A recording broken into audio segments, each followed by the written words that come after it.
Should the punishment fit the crime? Well, if you're a Christian, you probably don't think so.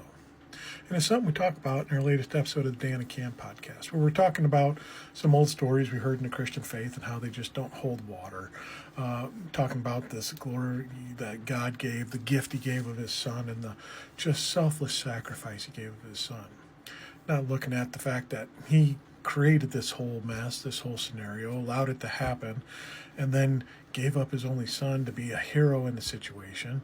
Just kind of a narcissistic behavior. But we got off on a topic here where we were talking about just this punishment that is given to people that don't believe in this God. Anyone that's ever spent 5 minutes in the faith understands what this is. It's hell. It's eternal torment, just eternal damnation for an infinite amount of days you're spent doing this. So how does that punishment fit the crime that is committed? A crime that was only lived for maybe 80 years, give or take, depending on how well you live and the environment that you're in. That this 80 years, you just never believed in God. And probably, maybe you did at some point, but then fell away because you never saw the proof, never saw the evidence, never just kind of got that, hey, this doesn't seem right. It's contradictory. A lot of people fall into that category nowadays when they look at the faith that they're being taught and step out and believe into something slightly different.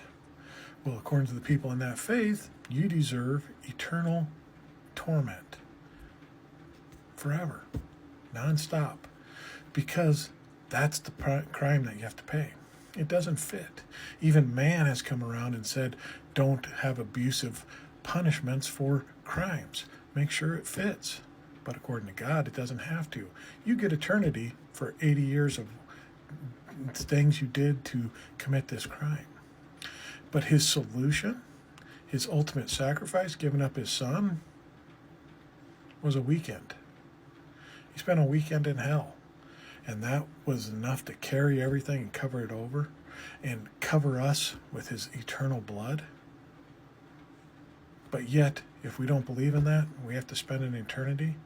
He gave up a weekend. We have to give up eternity. Something just doesn't jive there. Something's not fitting. Something doesn't make sense.